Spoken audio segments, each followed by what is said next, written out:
Mira, yo creo que en dos lados.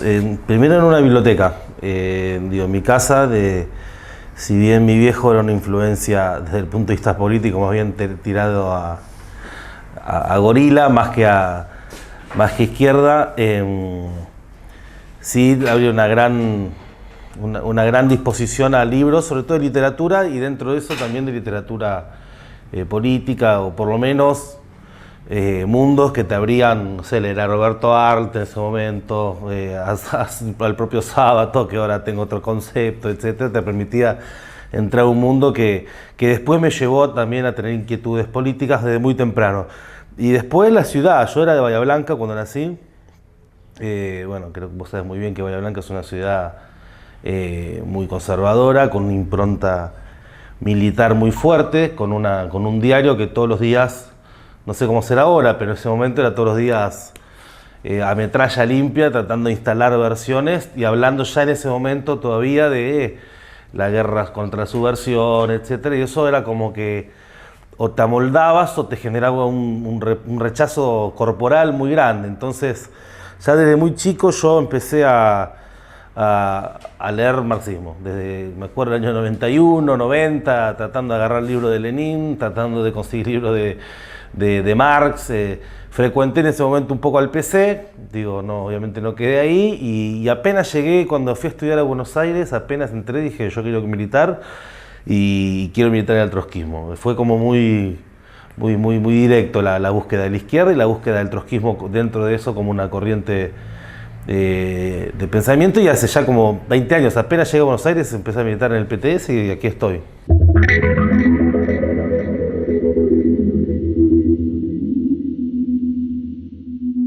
No, estaba presente de otra manera.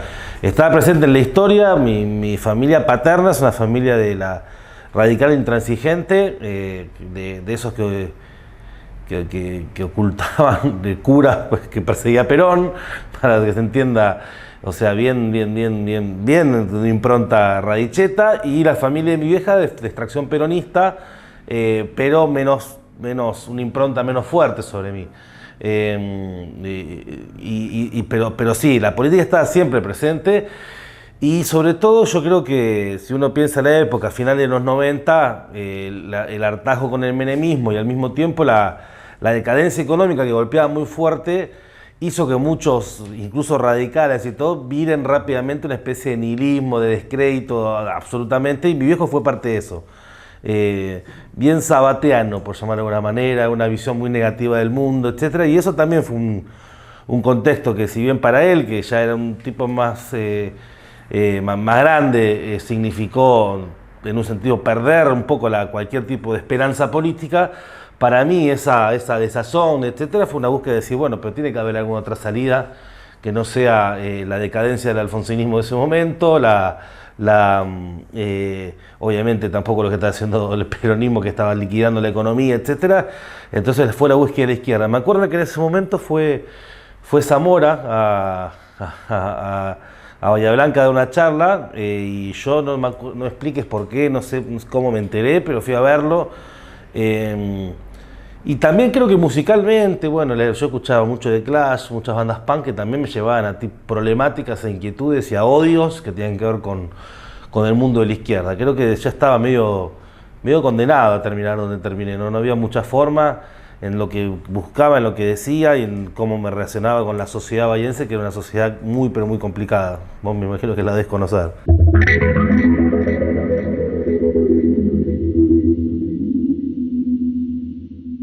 Mirá, sí, yo creo que vos imagínate un pibe de Bahía Blanca, que es una ciudad que la dirigía Macera en la sombra más o menos, que Astiz caminaba por la calle con los padres capaz que de conocidos tuyos, ¿viste? Era tan así como te digo, ¿no? Entonces llegar a Buenos Aires era como, para mí fue una apertura impresionante. Yo me acuerdo que ahí busqué rápidamente el marxismo. Supe que el PTS hacía una cátedra libre Karl Marx con Cristian Castillo, que fue sin dudas la persona que en ese momento formativo más me golpeó de meterme en discusiones económicas, filosóficas, de todo tipo dentro del marxismo. Entonces, el día que voy a hacer la cátedra, recuerdo que en el PTS, la agrupación en Clave Roja, estaba haciendo una campaña para echar al último docente que quedaba, que había sido colaboracionista de la dictadura, se llamaba Vitulo. Y me llegué a Sociales, ahí a Marcelo T. de Alvear y Uriburu, y habían colgado una cucaracha de 20 metros que decía fuera la cucaracha Vitulo, ¿viste? Y yo llegué, entré así, estaba un pibe en el medio de arriba de una mesa agitando, que yo capaz que lo ve de ahora era medio friki, ¿no? Pero en el año 97, 98, con el menemismo todavía presente, bueno, ahí hacíamos los scratches, éramos reprimidos de manera cotidiana, no una vez que te pasó, sino permanentemente reprimidos. Llegar a un lugar que haya tanto ambiente de libertad, aunque no lo era, ¿no? Pero tanta ambiente de libertad, con tantas peleas políticas, tanto despliegue, tanto desfachatez, fue una cosa que impactó mucho. Qué sé yo, ahí fui un lector voraz. Yo ya era un lector voraz de literatura, ojalá lo fuera ahora, que quizás no lo vengo siendo tanto, pero era un lector voraz de literatura y cambié rápidamente a ser un lector voraz de literatura política, digo, de Marx, de Trotsky, que fue creo que el momento que más consumí literatura y más me armé de un basamento ideológico, bueno, y aparte de la carrera misma también ayudaba por lo menos en ese momento. Y después yo lo que iba a todo tipo de luchas que se daban contra cierres y despidos. Me acuerdo ahora que fueran todas luchas muy derrotadas, obviamente, ¿no? Porque tenía que ver con el momento más abierto del cierre de fábricas, pero me acuerdo que iba al Comité de Apoyo al Banco Mayo, Comité de Apoyo al cierre de Alpargatas, todos terminaron hechos pelota, pero para mí era una búsqueda, yo que venía de una familia de clase media, claramente, era una búsqueda, no es que me lo proponía, es una búsqueda natural y sensible de ligarme a lo que yo creía que iba a ser la gente que podía transformar el mundo en serio, que no era la clase media de Bahía Blanca, sino que eran los sectores populares, la clase trabajadora. Entonces ahí iba cada conflicto que había, yo estaba y me anotaba. Entonces una mezcla de buscar ideas y buscar el sujeto de manera sensible y yo creo que esas dos cosas, leer y entender qué rol juega la clase trabajadora en un momento que nadie hablaba de eso y más bien todo el mundo, si hablaba de eso, le parecía que no tenía ningún tipo de rol más. Para mí fue lo que me dio fundamentos para durar, porque qué sé yo, muchas veces hay gente que entra a militar, dura poquito, yo en ese momento dije yo quiero esto, es lo mío, y después ya empezaron conflictos estudiantiles, etcétera, donde yo tuve un rol protagónico, participé activamente y eso ya, listo, dije, me quedo. Pero en ese momento que era la clave, si decidí una cosa o la otra, esas fueron las dos vertientes por las cuales yo me consolidé en la militancia.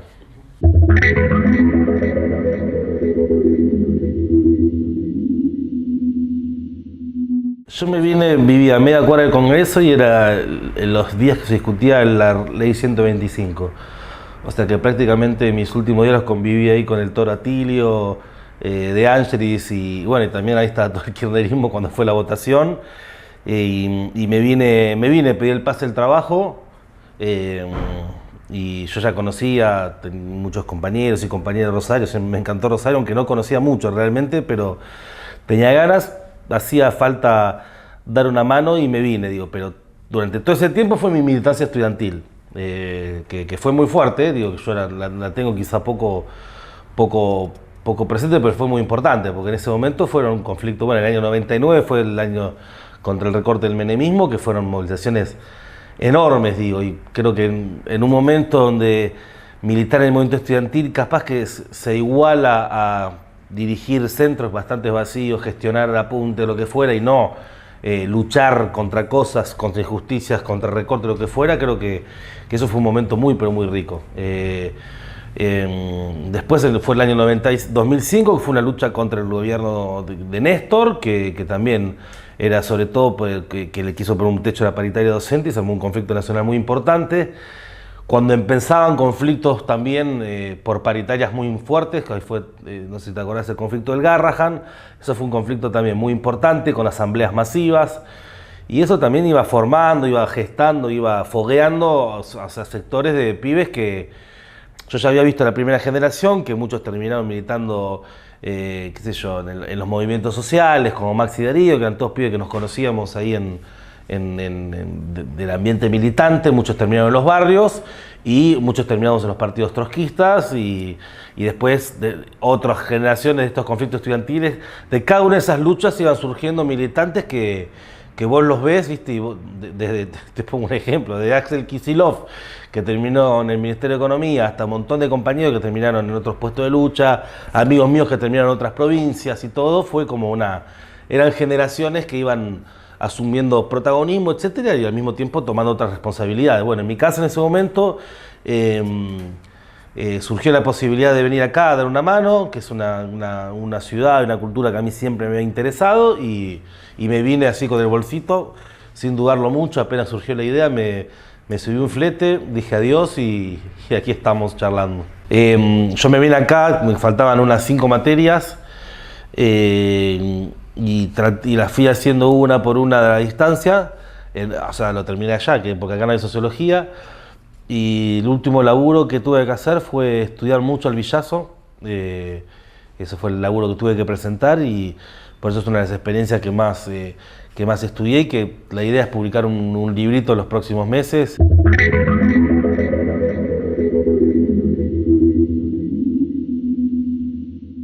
Me acuerdo una anécdota, en el 2001, en realidad el 19 de diciembre, no el 20, bueno, el 20 también estuve en la Plaza de Mayo, ¿no? Pero el 19 a la noche, cuando fue el cacerolazo contra De la Rúa, contra el estado de sitio, viste que me crucé con un estudiante de la facultad y nos miramos, nosotros que habíamos estudiado los libros, teoría política, nos miramos y dijimos, ¿qué es esto? Entonces empezamos a discutir, es una semi-insurrección, es un levantamiento, digo. Fue, creo que para muchos, digo, mejor dicho, para toda una generación posterior a la que mató la dictadura, yo creo que fue la primera vez para muchos decir que es primero algo lindo, algo que surge, que emerge impetuoso, que rompe más allá de las definiciones, más allá de los límites, de qué rol jugaron los sindicatos, más allá de hacer el análisis más político, científico, pero fue la primera vez de ver masas diciendo basta, tirar un presidente odiado. O sea que obviamente sí fue una de las cosas que más... Me acuerdo que fue como muy impetuoso. Yo estaba casi organizando por ir a pasar Navidad a Bahía Blanca, tenía el bolso hecho, sé qué, y terminé en la Plaza de Mayo 12 horas seguidas tirando piedras, recibiendo los gases de la caballería. Fue una cosa realmente fuerte, bueno, obviamente para todos los que participamos ahí, y no solo ahí, sino acá también en Rosario.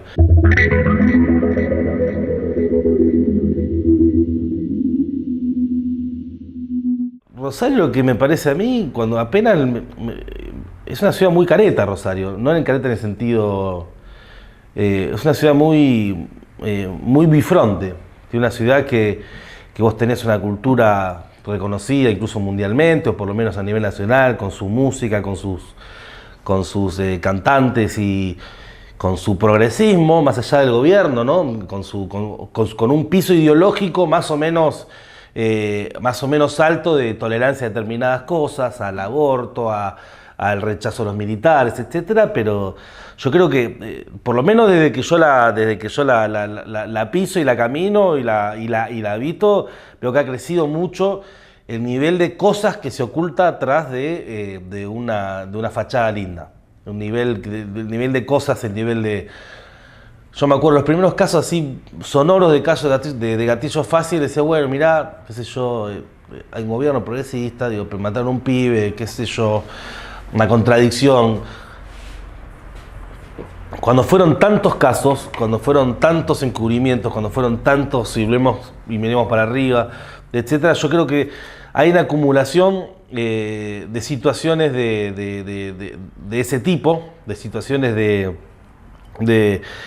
muertes, de impunidades, de desapariciones, de cosas que son encubiertas, que hace que Rosario muestre dos realidades. Muestra una realidad que es la que obviamente pasa el gobierno provincial, lo pasa también la Secretaría de Turismo, en el sentido que te muestra postales de una ciudad hermosa, con el río, la gente que sonríe en el Parque España, en el Parque Urquiza, y después ahí una alfombra en la que se mete un montón de basura abajo, pobreza creciente, injusticias políticas, un nivel de descontrol de las fuerzas de seguridad, no porque quiera que su gobierno las controle, pero por lo menos señalar que no las controla, que creo que ha estallado de manera bastante caótica y que tiene muchos costos, obviamente.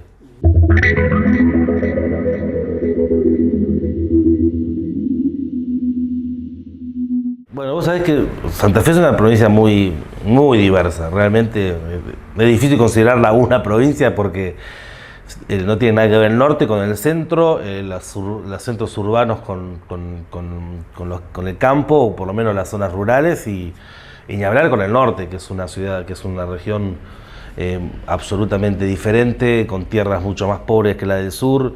Entonces es muy difícil determinar algo que cruce, digo, pero se me ocurre por lo menos dos cosas. Digo, una, que hay una preocupación muy grande que se ve en los lugares donde efectivamente la crisis pegó y en los lugares donde todavía no pegó tanto, digo, que es el empleo. Yo creo que en Rosario y alrededores ya pegó, es evidente. Bueno, ayer leí una cifra así medio apurada en el medio de unos líos que se hablaba de más que se habían perdido 20.000 puestos en privados. Digo, pero bueno, quiero la realidad de Mefro Wheels, más allá de todos los paseos que hacen los dirigentes en campaña para adentro, General Motors, el taller ferroviario, Arcing previamente, hay montones de sectores que van perdiendo de trabajo, que van vaciando empresas, etcétera, y que hay una política consciente del gobierno y en general de minimizar eso, decir, bueno, pero es un caso aislado, y no es un caso aislado. Vos vas a otras ciudades, quizá eso no golpeó tanto, digo, pero son lugares que es un tembladeral y se siente así. Digo, vos tenés todas las lugares, Cañada, Las Rojas, que viven, por ejemplo, de la producción de maquinaria agrícola, que tiene una industria metalúrgica importante. Es todo un sector que depende de una variable de la economía. Si eso cae, el precio de la soja más de lo estipulado, te puede llevar puesto a miles de puestos de trabajo, y eso cada vez que vas, aún gente que está laburando, tiene un cagazo importante. Y después yo creo que si vos querés discutir Santa Fe, vos tenés que discutir el río Paraná. O sea, tenés que discutir una columna que se lleva los recursos más valiosos de nuestra provincia, como decía Trotsky respecto de México, la savia de la tierra mexicana que se va, acá la savia de la tierra y de los recursos naturales de la provincia que se van por el río, que haya multinacionales que controlan la entrada y salida del río es una cosa que va no contra la concepción socialista de soberanía, sino contra la más mínima concepción de un nacionalismo light de soberanía, que Cargill, todos esos decidan que entre, y aparte que es una realidad totalmente imbricada con el crecimiento del narcotráfico, etcétera. Yo creo que tiene que ver con eso, es decir, que discutir Santa Fe, discutir el puerto y discutir la propiedad del puerto. No puede ser una propiedad privada, que obviamente lo que te impone es un monopolio privado del comercio exterior, que es una de las medidas que habría que atacar de movida para discutir Santa Fe. Esas por lo menos son dos cosas que creo que si lográramos, obviamente la fuerza social y política como para discutir, habría que poner sobre la mesa.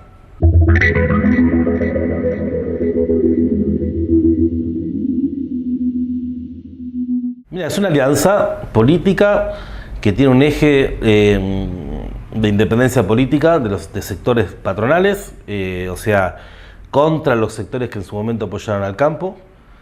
O sea, determinadamente no convalidar, aliarse a sectores patronales, aún en el caso eventual que fueran opositores a un gobierno, y tampoco apoyando a los sectores que se subordinaron a la agenda de un kirchnerismo que tuvo Milani, que tuvo represiones como las de Lear, que tuvo todas las cosas que tuvo Julio López, digo, en un momento que estamos volviendo a ver lo de Maldonado, o sea, que tuvo todas las cosas que la izquierda señaló durante todo este tiempo. Entonces, en primer lugar, es una alianza que tiene ese objetivo. En segundo lugar, creo que no es una cosa, no es un cocoliche, no es una alianza que cada 2 minutos vos tenés que andar explicando qué es lo que hicieron el otro, etcétera, sino que dentro de los debates que tenemos, que no son pocos, el Frente Izquierda tiene una intervención común.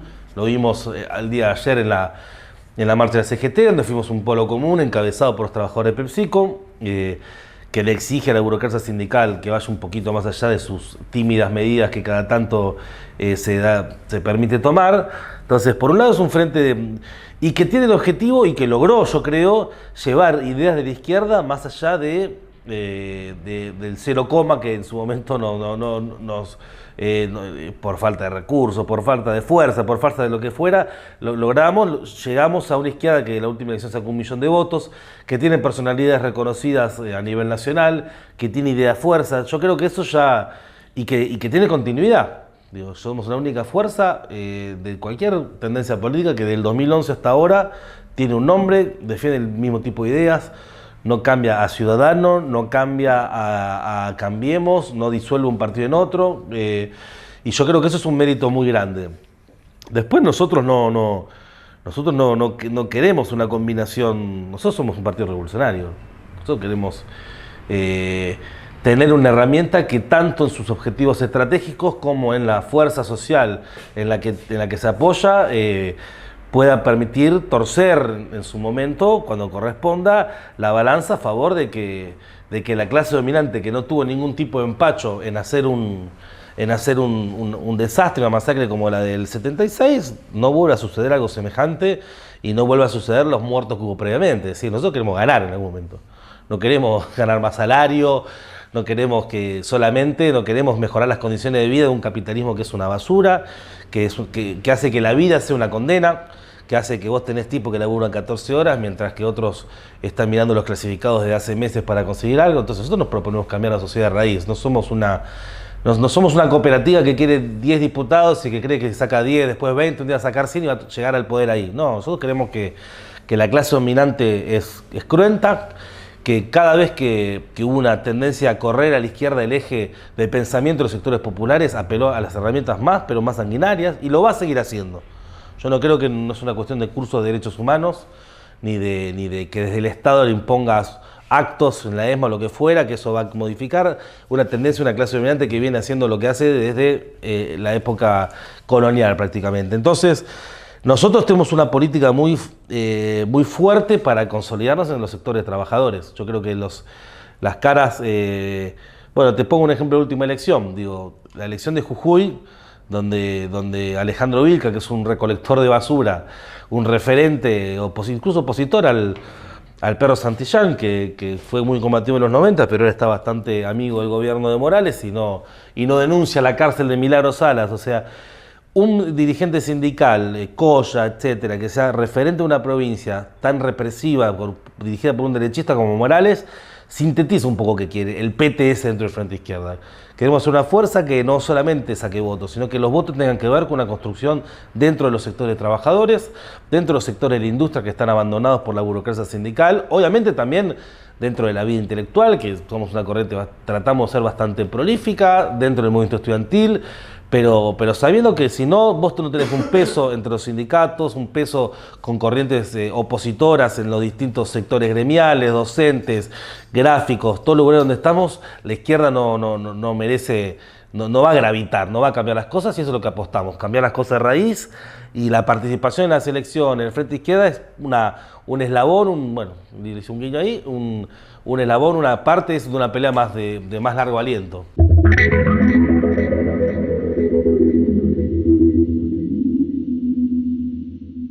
El Tribunal Electoral hizo toda la elección sin dejar en claro qué criterio utilizaría para definir qué listas pasas y cuál no. Durante toda la semana del escrutinio definitivo, la única voz que habló del tribunal fue para decir de manera clara que el criterio que utilizarían para pasar era el umbral del 1,5% de los votos válidos, que en el caso de Rosario son unos 11.960 votos. Todo el escrutinio fue así, eso permitía que pase nuestra lista. No casualmente hay una lista del Frente Social y Popular que está en la misma situación en la ciudad de Rafaela, y hay otra lista que se llama Barrio 88 que tiene una relación política con Ciudad Futura, que está en la misma situación en Santa Fe. O sea, 3 listas que, sacando las diferencias o las discusiones que uno pueda tener, no somos de los partidos tradicionales, no nos financian empresarios o lo que fuera. Terminado el escrutinio, cuando ellos dijeron de manera en los medios de comunicación, ante los apoderados, en el tribunal, que iban a utilizar ese criterio, el juez de la Corte Suprema de Justicia, que es un pobre hombre que gana 250.000 pesos para hacer una labor muy importante, segura siempre a favor de los trabajadores, imagínate vos, definió que no, que dijo esto es un disparate, nunca estuvo en discusión, el criterio se va a aplicar el 1,5% del padrón. Nosotros lo que discutimos es que existen dos recursos que en los casos de alianzas que no tienen internas, es decir, que no tienen, que no compiten internamente, sino que tienen una sola lista que va a generar en octubre, es absurdo que vos le apliques un piso y encima un piso del padrón, que por ejemplo en el caso de Rosario votó el 60% en las elecciones, más o menos. Digo, es absurdo que le apliques un piso del padrón para pasar a las generales. Tal es así que hay un montón de ciudades donde como ninguna alianza tenía internas, todas las listas pasaron al octubre sin hacer elecciones. O sea que a eso no le estás aplicando un piso. Entonces a nosotros nos están aplicando un piso. Entonces se aplica un piso que es arbitrario y sobre todo se cambia las reglas de juego. Nosotros tenemos actas que hoy se las mostramos al que nos dio, que nos la dieron el 17 de agosto, dice pasa o no pasa por el 1,5% de los votos emitidos, y en el mismo acta que dice no pasa porque no tiene el 1,5% del padrón electoral. O sea que las mismas autoridades dieron dos resultados distintos sobre la misma ciudad para las mismas listas.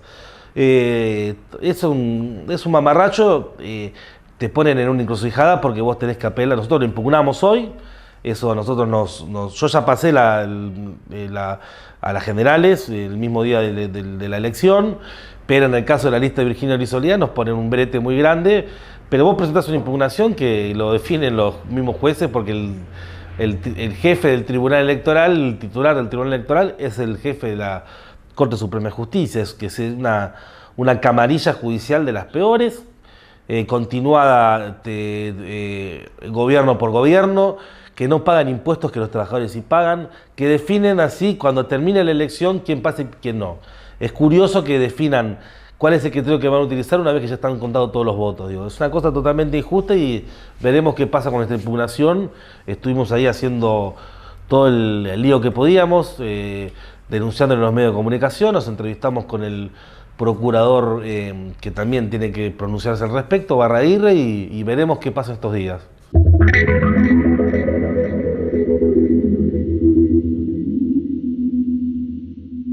Dos cosas, la que agradecemos más por otro lado. Digo, obviamente no voy a estar en mi lugar de trabajo y hay injusticias y quedarme callado, no puedo disociarme así. Nunca tuve un rol, ni quise tener un rol sindical. Yo creo que ser delegado implica una dedicación muy, pero muy importante. Yo no lo puedo hacer en este momento de mi vida. Yo aparte doy clases, estoy empezando mi carrera como docente universitario, bueno, tengo rol en el partido, soy figura pública, por llamarlo de alguna manera, tengo una serie de tareas que la hacen incompatibles. Sí soy una voz, obviamente, no voy a estar en mi lugar de trabajo sin hablar, y cada asamblea, bueno, ahora estoy de licencia, pero cada vez que hay asamblea yo voy, hablo, opino, utilizo, yo sé que mis jefes saben quién soy, entonces no es que me tengo que cubrir como otros compañeros que no pueden decir a veces lo que piensan porque dicen, mirá, de izquierda lo vamos a echar. Digo, yo creo que nosotros tenemos por ahora una estabilidad un poco más ganada y yo tengo, o sea, mis jefes saben quién soy, a eso me refiero, que soy un militante, que tengo una labor pública, entonces hablo, a veces pero sin tener un cargo de sindicalista, sin haber buscado hacer una lista, lo que fuera, y porque no me daría, no le haría bien y me parece injusto hacerlo así.